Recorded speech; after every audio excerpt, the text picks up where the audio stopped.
We're going to talk about object-oriented programming. Object-oriented programming is a structure of programming used by lots of languages like Java, Python, C++, C Sharp, and many others that gives the user a lot of control over different aspects of the code. It also lets portion of the code be reused, reset, and gives the user the ability to control lots of different objects in very specific ways.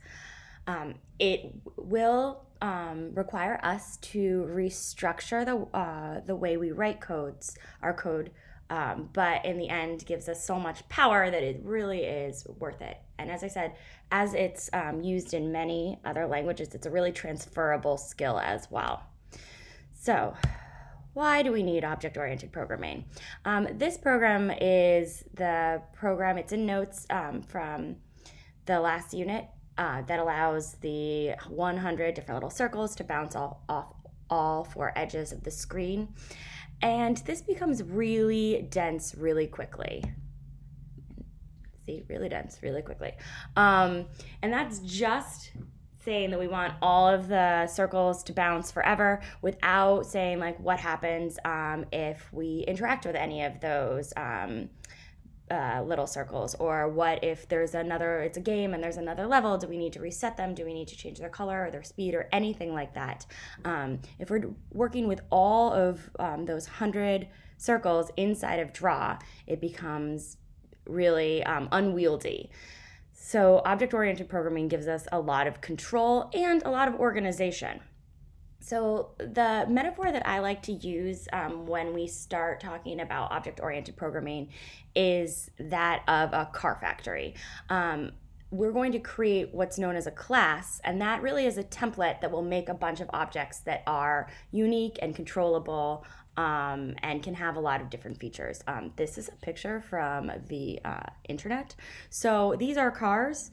I know what a Mini and a Beetle are. I actually had to look up what a Polo is. It's a Volkswagen, but a European Volkswagen. But I couldn't believe I could find a image on the pre-made on the internet that used this same metaphor as the class being a template for a car or car factory, and the objects being the individual cars themselves made from the car factory. So if we think about cars, we're going to think about features such as, let's say, the features they have are sort of like the data. So that could be the color of the car, the size of the car, in our case, the location of the car. Does it have a sunroof?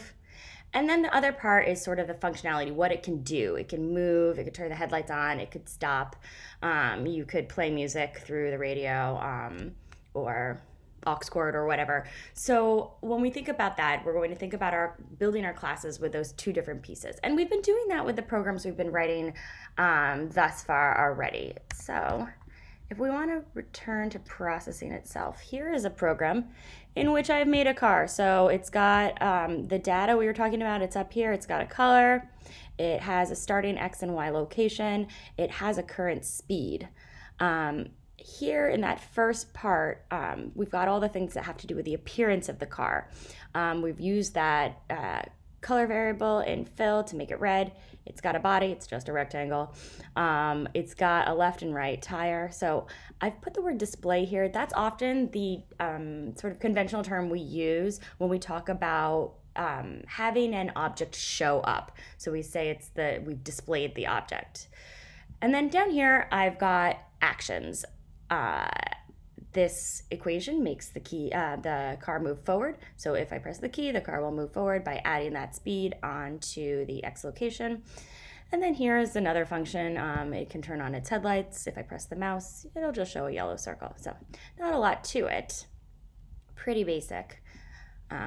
Key press, mouse press, right. But if I wanted to make a second car, I'd have to have a whole another set of variables, an entire other place where I display things, an entire other set of conditional statements to have equations or have other headlights, and if we wanted to keep going and add more features, it only becomes much denser. So by the time I added a third car, fourth car, this program has gotten really long, and all I've done is make a couple of moving rectangles.